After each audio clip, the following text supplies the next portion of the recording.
মা, বল। তুমি তো আমাকে ছোটবেলা অনেক কেলিয়েছো, সে যে কারণেই হোক না কেন, পড়া হোক খাওয়া হোক। ওই দুটো কারণেই মার খেতিস। হ্যাঁ, ভীষণ মেরেছি তোকে এক সময় রে, খুব কষ্ট লাগে এক সময় রে। তো দাদা, ক্ষমা চেয়ে নিয়েছি, বল, ক্ষমাও চেয়ে নিয়েছি। সে ঠিক আছে। ঠিক আছে মানে খুব না রে, খুব কষ্ট হয় রে, খুব মেরেছি তোকে। তুমি কত কেলানি খেয়েছো দাদার থেকে, কি কি কারণে? মারাত্মক মার খেয়েছি, মারাত্মক।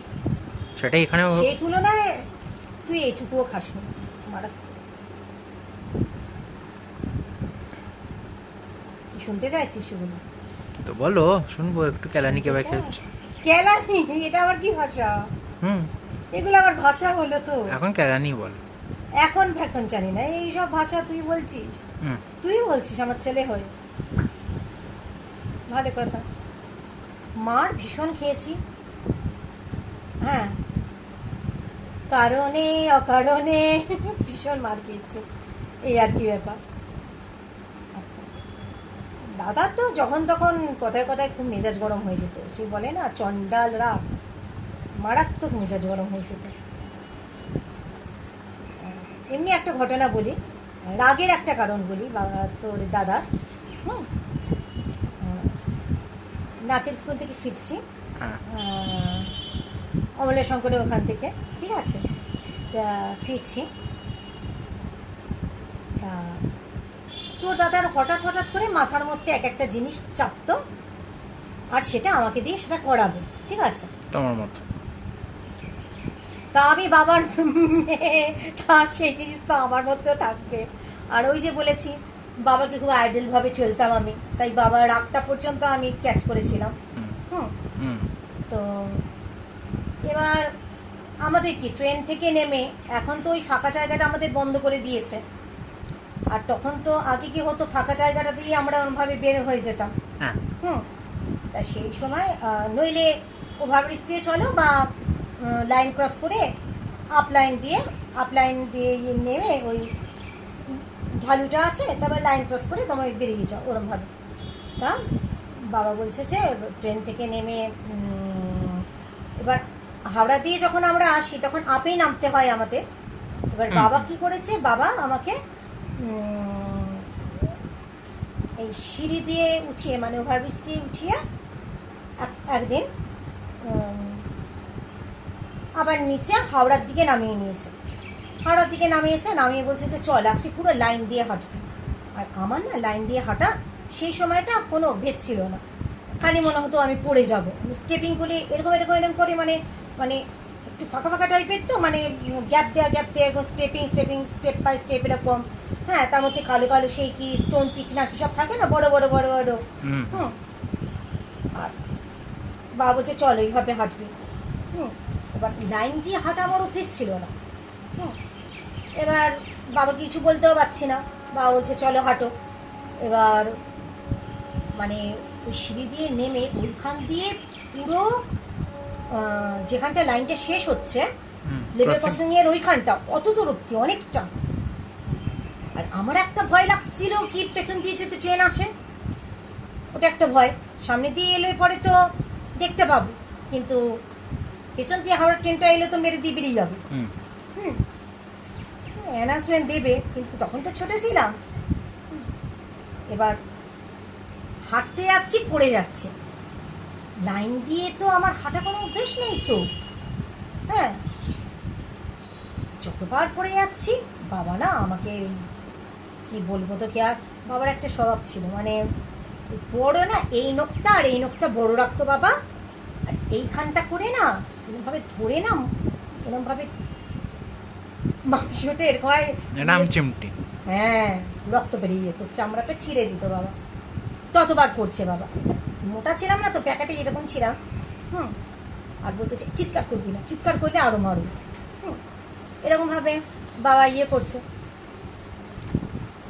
আর আমি কিছুতেই না, বাবাকে হাতটা ধরতে বলছি, বাবা হাতে ধরবে না, বলছে কিসের তুই নাচের মেয়ে, তো এই নাচের স্কুল থেকে নেচে এলি, কিসের এত প্র্যাকটিস করিস, তোকে নাচে আমি দিয়েছি। আচ্ছা, নাচের স্টেপ আলাদা, হ্যাঁ, নাচের স্টেপ আছে বুঝতে পারছি, তো সেটারও তো একটা প্র্যাকটিস আছে। প্রথম দিনই বলছে লাইন দিয়ে তুমি হাঁটো, আমি হাঁটতে পারছি না, এবার আমি না পড়ে গেছি লাইনে। হ্যাঁ, আর পাশে অনেক এবার লোকজনও তো অনেক লাইন দিয়ে যাতায়াত করছে, পড়ে গেছে, অনেকে এসেছে, অনেকে ধরতে এসেছে, বাচ্চা মেয়ে একটা পড়ে গেছে, ক্লাস 5-এর ঘটনা কিন্তু, ঠিক আছে। এবার এবার বাবা বলছে যে, আর বাবা বলছে না তুই পড়েই থাকবি, ওইখানে পড়েই থাকবি, তোকে উঠাবো না। এবার বলছে যে বাচ্চা মেয়েটা পড়েই গেছে আপনি, আর বাবা ওনাদেরও বলেছে না ও যদি উঠতে পারে নিজেই উঠবে, হ্যাঁ কেউ আর কিছু মানে সেরমভাবে করছে না। এবার যা হোক করে মানে তা বাবা উঠালো, বাবা বলছে যে তুই কর, আর আমি কিছুতেই পারছি না, কোনো রকমে পড়ে যাচ্ছি, হড়কে যাচ্ছি। আর আরও বেশি কি বলতো, মনের মধ্যে একটা ভয় চলে এসেছিল তো, মনের মধ্যে ভয় চলে এলে যে জিনিসটা ব্যাপারটা হয়, মানে পারলে পরেও দেখবি পারা যায় না, সবসময় মনে হচ্ছে পড়ে যাব, আর পড়ে না গেলেও বাবা ফেলে দেবে, এরকম একটা ব্যাপার হচ্ছে, এই বাবা আবার চিমটি কাটবে, নইলে মেরে দেবে, এরকম। এই তো কিছুক্ষণ হলো, বাড়ি গেলাম। বাড়িতে যাওয়ার পর তো বাবা মাকে বললো যে এই মেয়েটার কিছু হবে না, কি নাচ নাচে, হ্যাঁ স্টেপিংই ফেলতে পারে না, এই নাচে স্টেপিং আলাদা, ব্যালেন্স নেই, এই ওটাই বলেছে তো, সেরকম কিছু একটা বলবে। অদ্ভুত ব্যাপার কি জানিস, তার পরের দিন থেকে যখন আমি স্কুলে যেতাম, স্কুল থেকে ফেরার পথে আমি মানে আমি কি বলতো, ট্রেন থেকে নেমে আমি কিন্তু ওই ফাঁকা দিয়ে বেরোতাম না, বা আমি কিন্তু ওভারব্রিজ ধরতাম না, আমি টানা লাইন দিয়ে ওই প্র্যাকটিস করে ওই ট্রেন থেকে নেমে টানা ওই লেভেল ক্রসিং অবধি পুরো লাইন ধরে হাঁটতাম, বাবাকে আমি হেঁটে দেখাতে পারি, এই একটা ব্যাপার। ওই করে কিন্তু আমি হাঁটা প্র্যাকটিস করলাম, বাড়ি থেকে বললাম বাবা আমি হাঁটতে পেরেছি, আমি পুরো লাইন দিয়ে হাঁটি এখন, ভালো। কারণ বাবাকে হতে, আর আরেকবার ব্যাপার হয়েছিল কি বলতো, যে এগুলো অন্য গল্পতে আমি চলে যাচ্ছি। বাবা আমাকে ভালোবাসে না, কোথায় আমি শুনেছি যে বগলের তলায় পেঁয়াজ রাখলে জ্বর হয়, পেঁয়াজ ধরে বসে আছি আমি, সেজন্য হলো কিনা জানি না ধুম জ্বর ধরা পড়লো, টাইফয়েডের থেকেও খারাপ কিছু আমার হয়েছে, সেটা প্যারাটাইফয়েড না কি, সেই জ্বর আমার থামে না, কি না কাঁদতে বললাম বাবা তুমি আমায় ভালোবাসো না, খালি আমাকে বকো মারো, তোমার ভালোবাসা পাওয়ার জন্য এইভাবে আমি জ্বর বাঁধিয়েছি। এই আর বাবা খুব করতেন, বকতেন। একবার কি হয়েছে কি বলতো, অঙ্ক দিয়ে রেখেছে বাবা, অঙ্কটা আমি করিনি, হ্যাঁ আয়নার সামনে দাঁড়িয়ে, আমার দিদি প্রচণ্ড ফর্সা ছিল, দিদি বরাবরই ফর্সা, আমার মায়ের রং ফর্সা, আর বাবার রংটা চাপা ছিল, যদিও ঠাকুমা প্রচণ্ড ফর্সা, আমি তোকে আগেই বলেছি, আমার রংটা বরাবরই চাপা, শ্যামবর্ণ ছিলাম, ঠাকুমার মতো রংটা আমি পাইনি, আমার যেন মনে হতো পাউডার মাখলেই ফর্সা দেখাবে। আমার সবসময় একটা ব্যাপার ছিল, আয়নার সামনে দাঁড়িয়ে ধপ করে বিদের মতো পাউডার মাখা, হ্যাঁ ধুপ করে পাউডার মাখছি, বাবা কখন যে পেছনে এসে দাঁড়িয়েছে জানি না, অঙ্কের মতো অঙ্ক পড়ে যাচ্ছে, অঙ্ক আমি করিনি, অঙ্ক করিনি, বাবা অঙ্ক দিয়ে রেখেছে, হ্যাঁ আমি তো লালা লুলু করতে পাউডার মেখেছি, মেখে হ্যাঁ দাঁড়িয়ে আছি, কখন যে পেছন থেকে এসে চুলে মুটে ধরে নাকটা লম্বা ধাপ করে ঠুকে দিয়েছে না আয়নাতে, নাকটা তো প্রচণ্ড করে জোরে লেগেছে, এই একটা টপ করে ঠুকে দিয়েছে, হ্যাঁ আয়না আমার তো প্রচণ্ড লেগেছে, হলো একটা পাউডার মাখা নিয়ে একটা ব্যাপার হলো। আরেকবার হয়েছিল, তখন আমি নার্সারির থেকে আর একটু উঁচুতে পড়ি, নার্সারি কেজি 1-এর বোধহয় ব্যাপার, পরের দিন আমার ড্রয়িং পরীক্ষা। এবার বাবা আমাকে বলছে মা স্কুলে বেরিয়ে গেছে, খাবার টাবার রেখে খুব ছোট্ট আমি স্কুলে চলে গেছে, বাবা বলছেন যে এ বল হাই একটা ঘড়ি এঁকেছে বাবা, ওপরটা 12টা এনো করে একটা ঘড়ি এঁকেছে, যে আজকে একটা তোকে নিয়ে মজার খেলা খেলবি, হ্যাঁ বাবা খেলবো। খেলা করতে সেটা যে কখন বাবার মানে সিরিয়াস হয়ে বাবা যে ঘড়ি শেখানোই চলে গেছে, সেটা কিন্তু আমার মাথায় নেই। একটা কেজি 1-এর মেয়েকে বাবা ঘড়ি শেখাচ্ছে, আমার মাথায় কিন্তু কিছু আসছে না। হ্যাঁ বাবা যখনই বলছে তুই বুঝতে পেরেছিস তো, আমি বলছি হ্যাঁ, আর জিজ্ঞেস করছে কটা বাজে, ওই করতে দুপুর গড়িয়ে গেল, বিকেল গড়িয়ে গেল, যখনই জিজ্ঞেস করছে এরকম একটা চৌকো মতো আমাদের এই দেয়াল আলমারিতে একটা দেয়াল আলমারি ছিল, সেখানে একটা অ্যালার্ম ক্লক ছিল আমাদের, বেশ এরকম বড় মতো, তখনই না যেটা মাথায় আসছে সেটা একবার বোধহয় একটা বলছি, একবার বোধহয় দুটো বলছি, একবার বোধহয় নিজের মতো টাইম বলছি, আর বাবা দামাদাম মারছে আমাকে, না বাবা আঁকা শিখিয়েছে, না কালার করা শিখিয়েছে, না বাবা সারাদিন খেতে দিয়েছে। মার মারছি, কি মার মারছি, মেরে মেরে মেরে মেরে, হ্যাঁ কি মার বেড়েছে রে আমাকে, এরকম প্যাকাটি সারাদিন মেরে মেরে মেরে মেরে মেরে মেরে, সারা রক্ত বেরিয়ে গেছে আমার গায়ে পায়ে, রক্ত বেরিয়ে কান্তি কান্তি রক্ত বেরিয়ে গেছে আমার মুখ টুক দিয়ে, এরকম অবস্থা, মরো মরো অবস্থা আমার। মা সেই 4:30 সময় না কটার সময় সে মায়ের স্কুল ছুটি পরে মা এসেছে, তারপর মা এলো ঘুরে বাঁচলাম, আমি মরে যাচ্ছিলাম সেদিন আমি। মা এসে সেই কি অবস্থা, পরের দিন আঁকার পরীক্ষা, মা বলছে তুমি না আঁকা শিখিয়ে কি করছো, মেয়ের এই অবস্থা।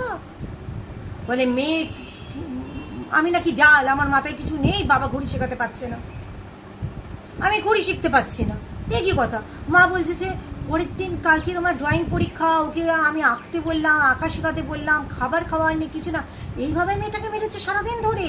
মার মেরেছে, কি মার মেরেছে, বাচ্চাকে এইভাবে মারে না, কি মার, মুখ দিয়ে রক্ত বেরিয়ে গিয়েছিল আমার, মানে শেষ হয়ে যেতাম আমি সেদিন। মা সেই সময়, মানে মায়ের যদি আরও দেরিতে আসতো মারা যেতাম। মা আমাকে নিয়ে বসলো, মানে এটা মনে আছে আমার এইটুকু, মা আমাকে নিয়ে বসলো, আদর করলো, মুখে টুকে জল দিয়ালো, ওষুধ টষুধ দিল, একটা শুধু বললো যে বল 5 ঘরের নামটা, আমি যেভাবে তোকে শিখিয়েছি ঘড়ি শেখানো, 5 ঘরের নামটা আমাকে বলতো। আমি মাকে বললাম 5 থেকে 5, 5 দুটো নিত, যেভাবে বললাম মাকে, মা তখন একটা একটা করে ঘর বললো, 5 থেকে 5 তো 5 থেকে 10, এইবার যেভাবে হবে সেভাবে বলবি। ব্যাস, আমার বেশিক্ষণ সময় লাগলো না, ঘড়ি আমি শিখে নিলাম। আর বাবা কি করলো, নাকটা এখানে ঘুরিয়ে না, এই আমি ধরতেও পারছি না, এইভাবে কেউ ঘড়ি শিখতে পারে? বাবা যদি স্কুল মাস্টার হতো, সব স্টুডেন্ট ফেল করতো, আমি একা কেন, সবাই যে ফার্স্ট হতো আমাদের স্কুলে না, সেও ফেল করতো। মা বললো তুমি তো শেখাতেই পারো না কিছু, মেয়েটাকে সারাদিন ধরে পিটিয়েছে এইভাবে। আমার তো বেশি 5 মিনিট 10 মিনিট মতো লাগলো, আমার মানে সময় লাগলো না, কি সুন্দর ঘুরিয়ে আমি শিখে নিলাম বলতো। আমি যখন স্কুলে তখন যেতাম না, ছোট্ট কালপেটের তলা দিয়ে যেতাম স্কুলে, ওই একটা আমাদের চুল কাটার দোকান ছিল, সেখানে এরকম ভাবে একটা বড় ঘড়ি থাকতো, আমার সেই বন্ধুদের সব বলতাম বলতো কথা বাজে, সবাই তাকিয়ে থাকতো, জানি না, আমি তখন বলে দিতাম। মা শিখিয়েছে। আর বাবা কি মার মেরেছে, এত ঘড়ি শেখানো নেই, কি মার মেরেছে আমাকে, ওইভাবে বাচ্চাদেরকেও ঘড়ি শেখায়, এইভাবে মার, এই একটা পাউডার নিয়ে মার, তারপর স্টেপিং ফেলতে পারছি না তোর, রেল লাইনে মার। আমার আরেকটা ব্যাপার দেখ, যখন একটু বড়ো হলাম, আমলের শঙ্কর ওখানে তো ক্লাস 5 থেকে আমি নাচি, হ্যাঁ, এবার হাওড়া থেকে অনেকটা দূর, ওখানে আমাদের নাচ স্কুলটা ছিল, পার্ক স্ট্রিটে নাচতাম, ওইটা হচ্ছে তোর সেন্ট জেভিয়ার্স কলেজের অপোজিটে, সেটা ছিল হচ্ছে তোর ওই উদয়শঙ্কর কালচারাল ন্যাশনাল ইনস্টিটিউট, ওখানে নাচতাম আমি। হ্যাঁ, এবার দেখ অবাক, আমার সাথে আর একটা মেয়ে যেত, বাবারই অফিসের কালিক একজন ছিলেন, তার মেয়ে। এবার তার সাথে বেশ আমার বন্ধুত্ব হয়ে গিয়েছিল, সে আমার থেকে জুনিয়র ছিল 1 বছরে, একই স্কুলে আমরা পড়তাম। এবার অদ্ভুত ব্যাপার, বাসে যদি কেউ সুন্দর দেখতে ওঠে, আমি কিন্তু তাকাই না, বাবা পাশে থাকলে তাকাবো না, ঠিক আছে, আর তোর বাবা থাকলে পরে বাসে বা রাস্তায় কেউ থাকলে আমি তাকাই, তোর বাবাকে বলি, কিছু বলে না তোর বাবা, হ্যাঁ, তোকেও বলি। আমার বাবা পাশে থাকলে, বাবা পাশে বাঘ আছে, তুমি সুন্দর কেউ দেখতে থাকলে আমি এবার তাকাবো? একদম না। কিন্তু কি, কোনো সুন্দর কেউ উঠেছে বাসে, সে আমার দিকে তাকাচ্ছে, আমার দোষ না, বাবা আমায় রামচিটি কেটে দিল, কি অন্যায় কথা। ওই ছেলেটা আমার দিকে তাকিয়েছে, আমি তাকাই না, আমার দোষ না, ওই ছেলেটা আমার দিকে তাকিয়েছে, ওই ছেলেটাকে মার, বাবা আমাকে বলে তোর দিকে তাকাচ্ছে কেন বলে আমাকে মেরে দিল। এগুলো অন্যায় না বল বাবাই, এগুলো তো অন্যায় কথাবার্তা। তাহলে আমাকে তখন, আমি তখন ছোট ছিলাম, অত কিছু বুঝতাম না, তাহলে আমাকে বোরখা পরিয়ে বের করানো উচিত ছিল বাবার। এগুলো অন্যায়, অন্যায় করা, এগুলো শাসন করা হয়েছিল না, এগুলো তো অন্যায় কথাবার্তা, অন্যায় শাসন, এই শাসনগুলো তো অন্যায় করে কথা হয়েছে। এইগুলো ভাবে আমার বাবা আমাকে খুব শাসন করেছে, এই শাসনগুলো তো ঠিক না। এখনকার দিনে বাচ্চাগুলো এগুলো বরদাস্ত করতো না, তারপরে আমি বাবাকে খুব ভালোবাসতাম, বাবা আমার আইডিয়াল ছিল। এভাবে প্রচুর মেরেছে বাবা, এরকমভাবে অনেক মেরেছে।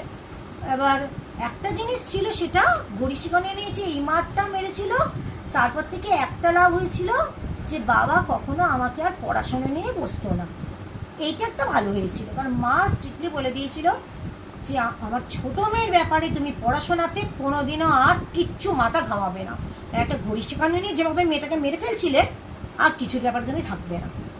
ওর ভালোই হচ্ছে, নইলে আমি যে অঙ্কে ডালছিলাম কিন্তু মাথা দিত না, আমিও অনেক আগে আমার বাবা আমাকে মেরে ফেলে কিছু একটা করে দিত।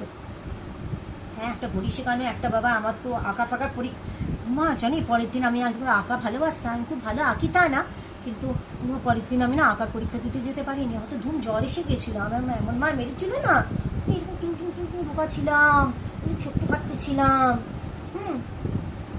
পরের দিন পরীক্ষা দিতে পারিনি রে, এমন মার মেরেছিল বাবা আমাকে। এই আর কি, যাই হোক এরকমভাবে মারতো বাবা। আর আমাকে ভালোবাসতো যেমন বেশি, আমাকে মারতো তেমনি আমার বাবা বেশি, এই আর কি। আর আরেকটা কথা মনে পড়েছে, শোন, আর এই ডিজাইনার কুমকুম আমাদের সময় বেরিয়েছিল, জানিস তো, ডিজাইনার কুমকুম, সিঙ্গার না কি একটা, অনেক কালারের কুমকুম আমরা ডিজাইন করে করে পরতাম। আচ্ছা, টিপের মতো, লিকুইড কুমকুম, টিপের মতো, টিপি কুমকুম মানে টিপি। আমার ছোট মামার মেয়ের বোধহয় জন্মদিন, ঠিক আছে, এবার আমি ড্রেস টেস পরেছি, শুধুমাত্র আমার টিপটা পরা বাকি, আর আমি খুব সাজতে ভালোবাসি। এবার ডিজাইনার কুমকুমটা আমি খুব সুন্দরভাবে ডিজাইন করে করে করে, একটা পাতাও থাকে, ডিজাইন করা থাকে নানা রকম, একটা ডিজাইন দেখে খুব সুন্দরভাবে কুমকুমটা আমি এঁকেছি, ঠিক আছে। এবার ঠিক বেরোনোর মুখে, আমার দিদি খুব সিম্পল, একটা কালো টিপ পরতো সবসময়, আমার দিদি খুব সিম্পল, বড় খুব সিম্পল আমার দিদি, একটা কালো টিপ পরতো, এইটা আমি ডিজাইনটা দেখে দেখে এঁকেছি, আমি দেখছি বেশ দেখতে না, মোটামুটি দেখতে খারাপ লাগছে না, চললাম। ঠিক বাবা, এটা কি পড়েছিস, একটা লাল টিপ না পরে এটা মাথায় কি এঁকেছিস? আমি বললাম এই যে এটা মা কিনে দিয়েছে, এই যে ডিজাইনটা আমি এঁকেছি, এক্ষুনি মুছ। আর না, আমি মুছবো না, আমি এঁকেছি, আমি সুন্দর দেখতে লাগছে, এক্ষুনি মুছ। আর না, মুছবো না। দুবার বললো, পকেট থেকে রুমাল বের করলো, খচ করে ঘষে ফেল দিল। তারপর কার ভাল লাগে, আর মামার বাড়িতে যাই, একটা লাল টিপ পরো, ভদ্র হও দিদির মতো, তারপর বাইরে বেরো, আমার যাতে এরকম অসুখের মতো টিপ করে বাইরে বেরোবে না। তারপর ইচ্ছে হয় আর বেরোই, বের করে কাচ্ছি, আমি আর যাবো না, আমার টিপ মুছে দিয়েছে, আমি আর যাবো না। আমি কি ওই একটা পাতি লাল টিপ পরে যাবো? বা দিদির মতো একটা কালি টিপ কি পরতে পারতাম না? আমার যেতে পছন্দ হয়েছে, তাহলে মা কিনে দিল কেন? এমনিতে তো কোনোদিনও ওই শুনতে পাথর বসানো, পুঁতি বসানো, কোনোদিন কোনো টিপ কিনে দেয়নি আমাকে। তা একটা কুমকুম কিনে দিয়েছিল নিজের মতো ডিজাইন করে, আমি পরে বেরিয়েছিলাম, মানে বেরোতে চাচ্ছিলাম, সেটাও কি পকেটটা, আমি যখনই বললাম না করবো না, ওটা পছন্দ হয়নি। প্রতিবাদটাও তো বাবাই শিখিয়েছিল, সেটা প্রতিবাদ করেছি বলে রুমালটা বের করে পকেট থেকে ধপ করে মুছে দিল। কিছুতেই যাবো না। মা তো আবার বললো কেন তুমি এরকম করলে, তারপর আবার বলছি ঠিক আছে নে তুই পর ওই রকম ভাবে ডিজাইন পর, আমি কিছু বলবো না। তখন আর ভালো লাগে, আবার আমি ডিজাইন করবো বসে, আবার ডিজাইন করবো বসে, আবার আমি ডিজাইন করবো, আমার তো তখন মুডই অফ হয়ে গেছে। প্রতিবার ঘষে আমায় দিয়ে দিল। একবার তো রামে গেছিলাম, পুরো একেবারে ছাদ বাংলা আরো তুলে দিচ্ছিল বাবা, যে রামের দর্শন পেলি কিনা। হ্যাঁ, এই হচ্ছে। তারপর বুঝিয়ে বাঁচিয়ে ভালোবেসে তারপরে আমি আর ডিজাইন পরিনি, আমি সেদিন টিপি পরিনি, আমাকে বুঝিয়ে বাঁচিয়ে নিয়ে গেছিলো, মুড অফ ছিল, কান্না মুখ করেই গেছিলাম, কী আর করবো, মনটা খুব খারাপ হয়ে গেছিলো আমার, নিজের মতো সাজতেও পারি না। পরে একটু অন্যরকম ছিল, মা একটু সাজলে পরে, লিপস্টিক পরলে, একটা কবে একদিন তোকে দেখাবো, তোকে বোধহয় দেখিয়েছিলাম জানিস বাবাই, কবে সেই একটা সেই চাকরির সময় একটা ছোট্ট একটা লাল রঙের লিপস্টিক কিনেছিল, এইটুকু হয়ে গেছে, এখনও রেখে দিয়েছি মায়ের স্মৃতি। সেই মায়ের কলেক্টেড বিয়েটিও হতো না বান্ধবীদের, তখন পড়তো, পড়লেই বাবা পছন্দ করতো, একটা খ্যাক করে উঠতো। ও বাবা, আমি তো একসময়, আমি একটা কথা বলেছি বলে আমি আমার রান্না করে কাছে চলে যাচ্ছি, হ্যাঁ, আমি যখন শান্তিনিকেতনে চলে গেলাম না, আমি তো এই বাবার পাল্লায় পড়ে কি, আমি তো সাজগোজ ভুলে গেছিলাম রে, সিম্পল হয়ে গেছিলাম, দিদির থেকেও সিম্পল হয়ে গেছিলাম। আমার যে আবার যখন ইয়ে ছিল, ওই আমার রুমমেট একজন ছিল দিদি, হুম। সেই দিদিটা বলতো তুই যেভাবে ঘুমো শুধু ড্রেসটা চেঞ্জ করো ওইভাবেই ভবনে চলে যাস গড়ি, এরকম করলে কিভাবে হবে, সুন্দর করে সাজ। না আমি সাজবো না, আমি সাজতাম, আমি সাজ বিসর্জন দিয়ে দিচ্ছি। আবার ওইখানে গিয়ে ওই দিদি আমাকে আবার নতুন করে বললে এখানে সেজে গুজে ভালোভাবে থাকবি তো, শুধুমাত্র ড্রেস চেঞ্জ করছি চলে যাচ্ছি মুখ টুক ধুয়ে, ওরমভাবে করলে কীভাবে হবে, আর সেজে গুজে সুন্দরভাবে এখানে থাকবে, আমরা যেভাবে সুন্দর ফিটফাট হয়ে সুন্দর করে সেজে থাকবি। ব্যাস ওখান থেকে গিয়ে ওখানে গিয়ে আবার আমি চেঞ্জ করলাম, আর সাজ ভুলে গেছিলাম তো কী করবো, দৃষ্টি পড়লে ঠোঁট মুছে দিচ্ছে, টিপ পড়লে টিপ মুছে দিচ্ছে, ওরমভাবে থাকা যায় নাকি, চলে যায় নাকি। আমার অন্য বন্ধুরা সাজছে আনন্দ করছে, আমি কারো জন্মদিনে যেতে পারবো না, আমি টিপ করতে পারবো না, কিছু করতে পারবো না, আমি সাজগোজ ভুলে গেছিলাম, বন্ধ করে দিচ্ছিলাম। তাই এই আমার বাবা পছন্দ করতো না এইসব জিনিস, একদম পছন্দ করতো না। এই মোটে কথা, তুমি তো দাদাকে রাগি দেখো নি, দাদা খালি বলতো আমি তোমার উপরই যখন চেঁচাতাম তে ছেলেকে মারবে না, পছন্দ করি না, মনে মনে বলতাম তুমি যে আমার কত দিয়েছো কালো বাচ্চা, কত তুমি ধুমধাম মরেছো, তখন তোমার 5 তারিখ তো বাড়াচ্ছিল না যে মেয়েকে মেরো না, পছন্দ করি না। আর এখন তো এই ব্যাপার, যে তোমাকে মারলে দাদা রেখেছে তো, আর আমাকে যে কি চল কিল থাপ্পড়টা দিয়েছে, কি বলবো আর, মানে ব্যাপারটা এমন যেন না মারতে পারে, আর নিষ্পিস নিষ্পিস করতে হাতটাগুলো আর কি আমার বাবার, এই ব্যাপার। ওই মারগুলো থেকে থেকেই এখন মোটা হয়ে গেছি আর কি, জমেছিল তো আমি মার খেয়েছি, এই না যে ভালো আসছে না, বুলুমা বুলুমা কি সুন্দর ডাকতো, এই আর কি, এই ব্যাপার আর কি। আর তোকে কোথায় মারতাম রে পেয়েছি, তোকে তো অসভ্যতামও করতিস না, তবে হ্যাঁ মেরেছি বটে, তোকে অন্যায় করছি এটা ঠিক কথা, এখন বড় কষ্ট লাগে। তুই খাওয়ার সময় মেরেছি, পড়ার সময় মেরেছি, তবে যে যে সাবজেক্টে মেরেছি সব কিন্তু তুই হাই স্পিড এসেছিস, বল বাবাই, প্রতিটাকে হাই স্পিড মেরেছি রে তোকে, বড্ড এটাও ঠিক কথা। ক্ষমা চেয়েছি তোর কাছে, খুব কষ্ট লাগে রে, অন্যায় করেছি খুব, এটা ঠিক কথা, বাচ্চাদের মারা উচিত না রে। এই জন্য বুঝতে পারি রে, আমার চেয়ে আজকে এই এত শরীরে ব্যথা না, ভগবান এগুলো আমায় দিচ্ছে, এরপরেও আমায় আরও দেবে আমি জানি তো, আমার এখনো প্রায়শ্চিত্ত হয়নি, আমি সব ভোগ করে যাবো, তোর সাথে যা যা করেছি না, যা তোকে কষ্ট দিয়েছি মেরেছি, সব আমি পেয়ে যাবো রে বাবা, আমি জানি, জানি না বাবা, সব জানি। কষ্ট হয় না আমার যখন তুই ঘুমোস, তোর দিকে তাকিয়ে থাকি, তোকে কী বলবো, তোর কাছে ক্ষমা চাই রে,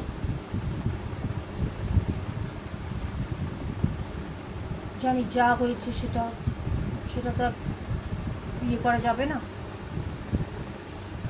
মারা উচিত না বাবা, কিন্তু কী করবো বল, একসময় রক্ত খুব গরম থাকে তো, যখন মানুষ ইয়াং থাকে, এই ব্যাপার। তুই তোর বাচ্চাদের মারিস না কেমন, এটাই বলবো। তুই আমার বড্ড ভালো ছিল, মেরেছিলাম বলে কোথাও ভালো ছিল, মেরেছিস তুই, তাই না বাবাই? যাই না,